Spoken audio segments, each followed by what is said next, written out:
யோவான் 18வது அதிகாரம் 12 14 வசனங்கள் வரை. அப்பொழுது போர் சேவகரும் 1000 போர் சேவகருக்கு தலைவனும் யூதருடைய ஊழியக்காரரும் இயேசுவை பிடித்து அவரை கட்டி முதலாவது அவரை அன்னா என்பவனிடத்திற்கு கொண்டு போனார்கள். அவன் அந்த வருஷத்து பிரதான ஆசாரியனாகிய காய்பாவுக்கு மாமனாயிருந்தான்.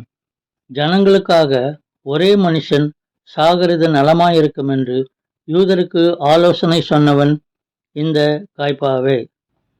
இவ்வுலகில் ஒவ்வொரு நாட்டிலும் ஒவ்வொரு வீட்டிலும் பலவிதமான தெய்வீக தொழுகைகளை நாம் காணலாம். ஆனால் உலகத்திலுள்ள அனைத்து மக்களின் பாவங்களையும் நீக்கி அவர்களை பரிசுத்தமாக்க இயேசு சிலுவையில் அறையப்பட்டு மரித்தார் என்பதை நாம் தெரிந்து கொள்வது நல்லது. 2000 ஆண்டுகளுக்கு முன் இயேசு சிலுவையில் அறையப்பட்டு மரித்தார். 3ஆம் நாளில் உயிர் தெழுந்தார். ஆனால் மக்கள் இன்றும் இயேசு சிலுவையில் அறையப்பட்டார் என்று துக்கமாயிருக்கிறார்கள். இயேசு சிலுவையில் மரித்தார் என்பதை இன்றும் மக்கள் ஒரு சடங்காகவே பின்பற்றுகிறார்கள்.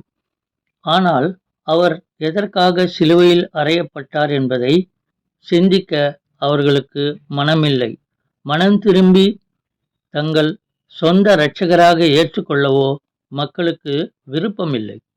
தங்களை பாவத்திலிருந்து மீட்க வந்த மேசியா இவர்தான் என்பதை யூதர்கள் புரிந்து கொள்ளாமல் அவரை பிடித்து கட்டினார்கள். யூதன் ஒருவன் அவருடைய கன்னத்தில் அறைந்தான். அவர்கள் அவருடைய ஆடையை களைந்து அவரை அவமானப்படுத்தினார்கள். பிலாத்து அவரை வாரினால் அடித்தான். ஏசாயா 53வது அதிகாரம் 7வது வசனம். அவர் நெருக்கப்பட்டும் ஒடுக்கப்பட்டும் இருந்தார், ஆனாலும் தம்முடைய வாயை அவர் திறக்கவில்லை.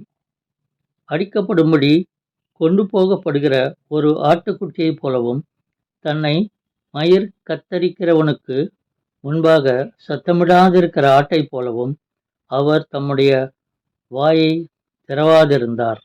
எல்லா அவமானத்தையும் இயேசு சகித்தது நம்மை பாவத்திலிருந்து மீட்பதற்காகத்தான். இது தெரியாமல் அநேகர் இன்றும் வாழ்கிறார்கள். நீங்கள் இயேசுவை ஏற்றுக்கொண்டால் அவர் உங்களை தம் சொந்த பிள்ளையாய் ஏற்றுக்கொள்வார். இனி நீங்கள் தனிமையாய் இருப்பதில்லை. அவர் எப்போதும் உங்களோடு இருந்து உங்களை பாதுகாப்பது நிச்சயம். ஜெபம். இயேசுவே, நான் உமக்காகவே வாழப்போகிறேன். என்னையே உம்மிடத்தில் அர்ப்பணிக்கிறேன். உம்முடைய பிள்ளையாய் என்னை ஏற்றுக்கொள்ளும். நீர் என்னோடு இருப்பதால் என் வாழ்வு உம்மால் ஆசீர்வதிக்கப்படும் என்று நம்புகிறேன். என்னை கடைசி வரை கைவிடாமல் காத்துக்கொள்ளும்.